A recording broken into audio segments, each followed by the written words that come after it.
Hey everyone, and welcome back to GWSFilms, here for another VFX tutorial. This time I'm going to show you guys how I made this cockpit shot for our recent Pulp-Adventure VFX short.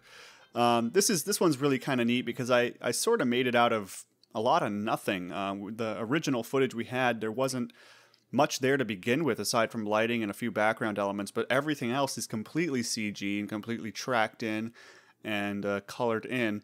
So I'm going to show you guys a little breakdown of how I achieved this final effect, and something that I think looks pretty darn good. So before we move ahead, I'm going to go ahead and show you our final result. This is the final shot that we got. It's pretty quick. Of course, you could make this much longer if you wanted to. It'd still work fine, but this was just the length of the shot we needed. There's a lot of things going on in here. For one, you can see there's this cockpit window, which is CG, the windshield. There's this background element here with the cockpit door. And then, of course, there's the glass on the windshield. And then there is the clouds, which you can kind of see moving, the reflection of the clouds moving past us as we move through space. And now let's move into breaking down the shot and how we're going to achieve this final look. All right, so here is the raw footage that we shot on location. We actually shot this inside of a B-17 bomber that was being rebuilt in Marengo, Illinois, called the Desert Rat. You guys can go check out their Facebook and YouTube pages.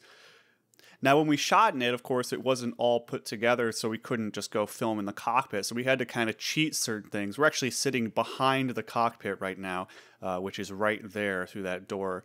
But I knew that if we could just get an interior with some background elements and various things to sort of dress it up a bit, we could go in post and add on various elements to make it look finished. Now, of course, if you have access to a real cockpit, shoot in the real cockpit. There's nothing like shooting in the actual thing, getting the actual lighting, getting the space right, and the lens effects and everything correct. But if you're in a pinch and you don't have a lot of money and you feel confident that you can pull this off, this will work just fine for whatever it is you're doing.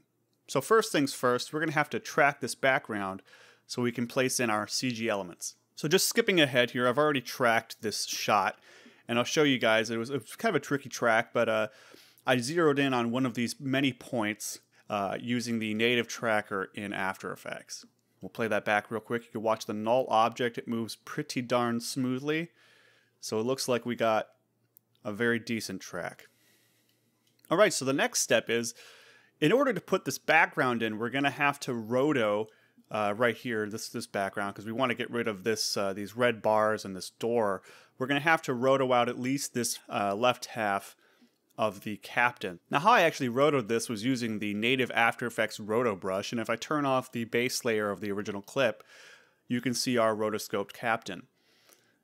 He didn't really have to be perfect because the shot is very quick and there's a lot of motion to it, so I feathered him up quite a bit. All right, cool. So now that our captain is rotoed and the scene is motion tracked, we can start adding in our various elements. Now, the first element we're going to look at is the background layer. Now, for the cockpit door layer, I went to good old Google and found this image from inside of an aircraft, military aircraft from the era. And, of course, a little color correction and such later, I was able to drop it into this comp. Now, to break down what I did to it exactly, we're going to go ahead and open up the cockpit door layer here. You can see how I dragged it in, just in the background here. And the various filters I applied were I adjusted the brightness and contrast, brought it down to match about the lighting and contrast of this element here. I added a photo filter, which sort of dulled down the reds here and matched it a little bit more to the tone of this. And then, of course, a little fast blur to try as much as I could to match the lens size that we had on set.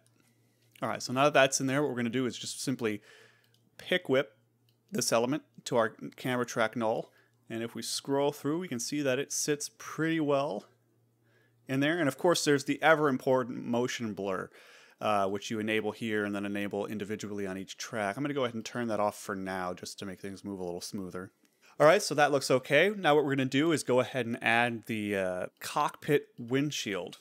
Now for the cockpit, I actually went out to a museum here in California, and I took various stills of a cockpit windshield.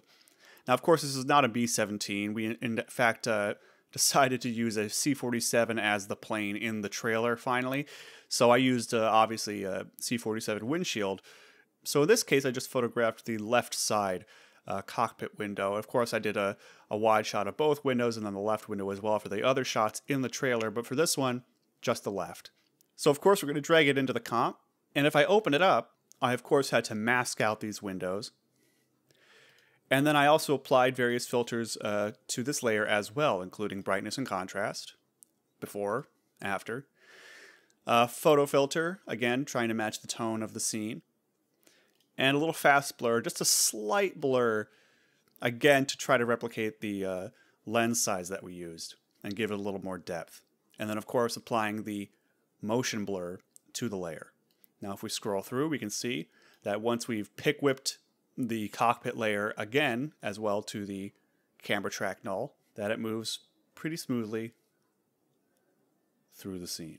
All right, things are actually looking pretty good here. So let's go ahead and move on to some of the finer details of the scene. And the first and foremost being the glass texture. Now, in my Action Essentials pack that I have, I used this smudgy glass texture here for the cockpit windshield. And so if we go into our comp and we turn on the glass texture layer, we can see it has a really great effect.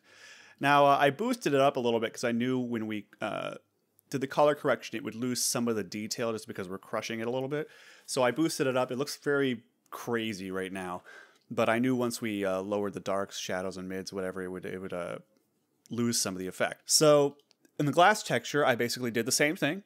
Brightness, contrast, the little photo filter, and fast blur. And then I also went to the add mode and hit screen. Bring it back to normal. Go to screen.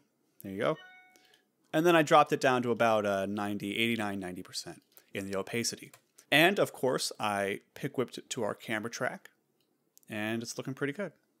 And then of course, the ever important motion blur.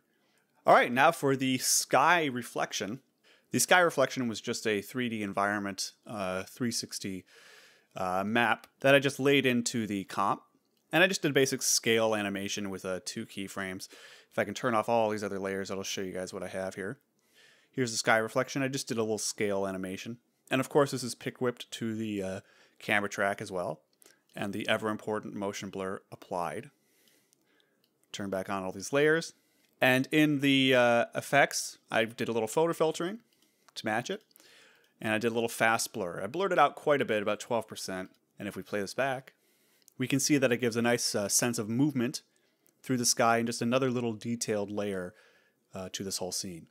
Now for the final edition, I added a little bit of clouds, a little bit of smoke kind of buzzing past the windshield. This is a kind of a crummy old effect that I have of a jet stream, but it works good for moving quickly through clouds. So I dropped it in here, rotated it a little bit so it goes up pastwards and scaled it up. Blurred it up quite a bit, did a little hue saturation, dropped down obviously the saturation because it was a blue tint before, and blurred it up to about 12% again. We can see that it looks pretty cool, pretty convincing. All right, so now that our comp is pretty much done, all that's left to do is grade the shot and, of course, crop it down to our 2:3:5 final aspect ratio. This is a really neat effect. It's pretty simple and obviously much cheaper probably than building a cockpit or going and finding one, which can be sometimes difficult to find a cockpit that you're allowed to film in, especially from this era, as we found was pretty difficult to do when we tried to film this. I hope you guys enjoyed the tutorial and were inspired by it. Definitely go try this stuff out. It's fun to go photograph elements on your own with a DSLR or whatever you have to then drop into your own scenes. I found it was really important to be able to film it inside an actual plane and get the lighting right, get everything else there, and then just sort of augment it with various things. And it wasn't something that we planned on doing either. I thought we were going to be able to film in a cockpit, but unfortunately we weren't, and that's okay because I was comforted by the idea that I felt confident in being able to pull this off in post-production. So before we go, here is the final graded shot. Thanks again for watching. Definitely go try out these effects on your own. And stay tuned for more cool tutorials from our Pulp-Adventure VFX short here on GWS Films. See you guys next time.